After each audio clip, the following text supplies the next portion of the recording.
조국혁신당 대표 조국입니다. 한국에서 오래 일하신 언론인들 혹은 한국 사정에 밝은 분들은 이런 표현을 들어보셨을 것입니다. 눈 떠보니 선진국. 지난 문재인 정부 때 언론에도 심심찮게 등장했던 말입니다. 대한민국은 2차 세계대전 이후 식민지에서 벗어난 나라 가운데 유일하게 민주화와 산업화에 성공한 나라입니다. 한국전쟁 이후 최빈국 중에 하나가 되어 선진국의 원조를 받았습니다. 이제는 빈곤과 기화로 어려움을 겪는 나라들을 도울 여력이 생긴 나라입니다. 그런데 요새는 눈 떠보니 후진국이라고 합니다. 민주주의가 후퇴하고 있습니다. 스웨덴 민주주의 다양성 연구소에서 발행한 민주주의 리포트는 한국을 독재화가 진행되고 있는 나라라고 평가했습니다. 언론인들이 기소당하고 있습니다. 언론의 자유가 위축되고 있습니다.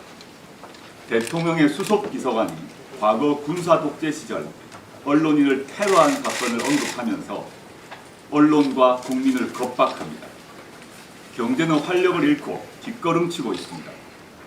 남북의 대화가 단절되고 평화가 위태로워졌습니다. 윤석열 정부가 들어선 뒤 2년도 지나지 않아 벌어진 일입니다.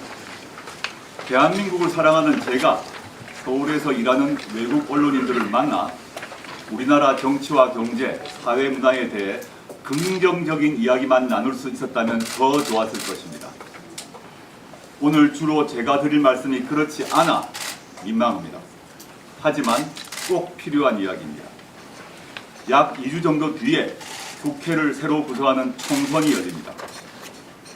선거운동으로 한창 바쁜 시기에 제가 여러분을 만나러 온 이유는 두 가지입니다.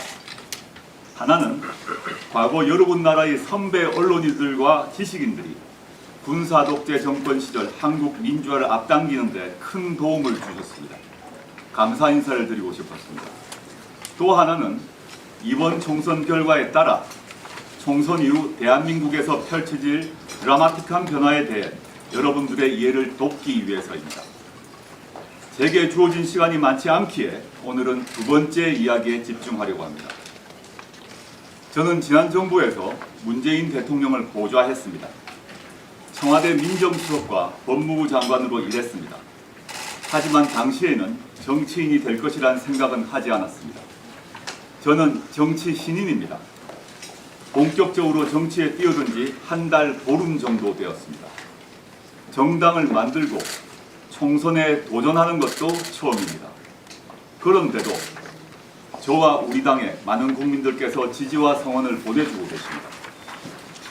지역구 후보도 내지 않았습니다.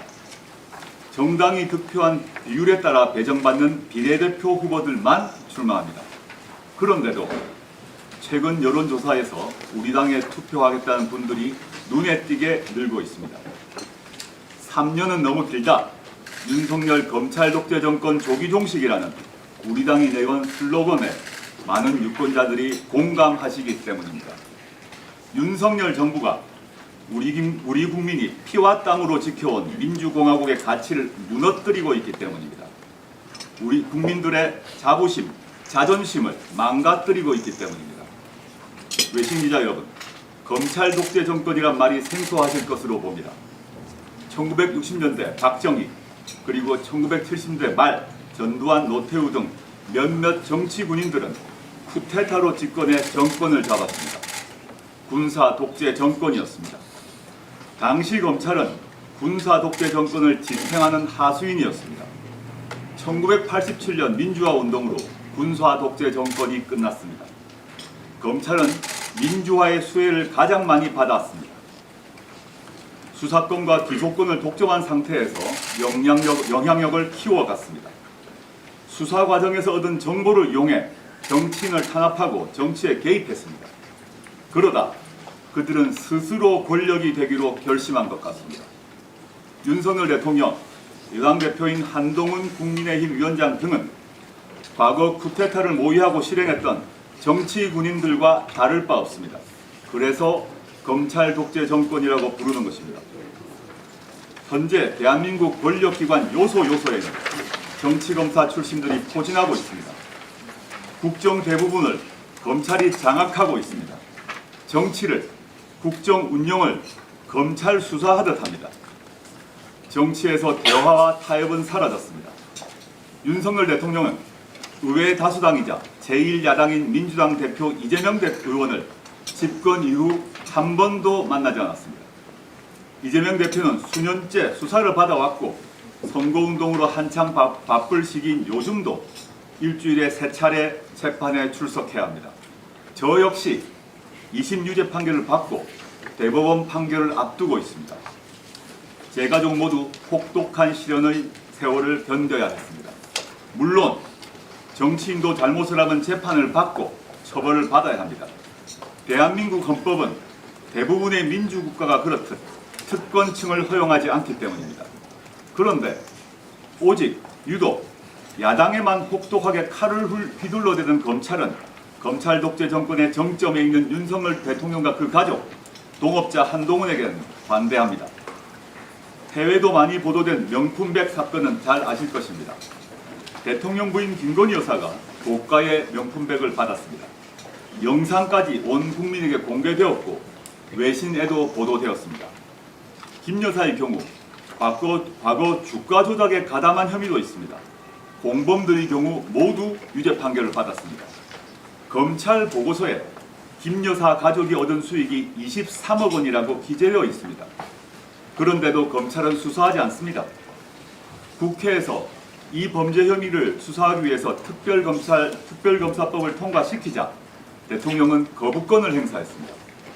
윤석열과 한동훈이 검찰을 장악하고 있던 4년 전 당시 검찰은 현재 여당을 지원하는 활동을 은밀히 벌였다고 봅니다. 한동훈 위원장이 검찰 고위직과 법무부 장관으로 일할 때 윤 대통령 관련 여러 혐의를 못 본 척한 것으로 알고 있습니다. 조국혁신당은 22대 국회 제1호 법안으로 한동훈 특검법을 제출할 것입니다. 이처럼 특검법이 여러 제출되는 이유는 검찰이 수사를 하지 않기 때문입니다. 외신에도 많이 보도된 대한민국 국민으로 창피한 다른 사건도 말씀드리겠습니다. 지난해 대한민국 국민이 수해 복구 현장에서 사망했습니다. 당시 국방부 장관 이종섭은 사단장의 책임이 있는지 수사하겠다는 수사단의 서류에 서명을 했습니다. 그런데 돌연 태도를 바꿨습니다. 수사 대상을 현장 책임자로 축소하라고 지시하였습니다. 장관의 결정을 바꿀 수 있는 사람은 몇 되지 않습니다. 장관이 용산 대통령실과 통화한 기록도 공개되었습니다. 그는 군인 사망 사건 수사 외압 사건의 핵심 피의자입니다. 윤 대통령과의 연관 관계를 밝힐 핵심 증인입니다. 그런데 윤석열 대통령은 그를 호주 대사로 임명해 보내버렸습니다. 피의자를 도피시켜 수사를 방해한 것입니다. 159분이 숨진 12구 이태원 압사 사고 때도 14분이 돌아가신 오송 참사 때도 정부는 없었습니다. 국민의 안전과 생명을 지켜야 할 정부가 제대로 제 할 일을 했다면 평범한 일상을 살아가셨을 분들입니다. 그런데 정부 고위층 중에 책임지는 사람이 하나도 없었습니다. 아직도 국무총리는 한덕수이고 아직도 행정안전부 장관은 대통령의 친구 이상민입니다. 제가 대한민국의 부끄러운 현실을 여러분들께 말씀드리는 것은 대다수 한국 언론이 그들의 비리 의혹에 대해 눈을 감고 있기 때문입니다. 저는 이번 총선에서 과거 촛불혁명처럼 분노한 국민들이 압도적 승리를 거둘 것이라고 확신합니다. 촛불혁명 이후 미국의 매체 워싱턴 포스트는 Korea just taught the world how to do democracy 라고 보도했습니다. 미국의 어느 장관도 한국을 민주주의 모범 국가라고 추켜 세운 적이 있습니다. 그런데 대한민국이 어쩌다 이렇게 되었습니까? 눈 떠보니 후진국이 되었습니다. 이번 총선에서 윤석열 정부를 심판해야 한다는 여론이 높습니다. 총선 이후 윤 대통령은 국정 기조를 바꾸지 않을 수 없을 것입니다. 견고해 보이는 검찰 독재 정권의 성벽에 균열이 생길 것입니다. 저희가 균열을 낼 것입니다. 진보와 보수를 떠나 대다수의 국민들이 무너지고 있는 나라를 걱정합니다. 여기 계신 분도 걱정하는 대한민국의 퇴행을 저희 당이 멈출 것입니다. 저와 우리 당은 민주공화국을 다시 복원할 것입니다. 국민이라면 누구나 인간다운 삶을 보장받아야 합니다. 그래야 사회적 선진국으로 나아갈 수 있습니다. 경청해 주셔서 고맙습니다. 감사합니다.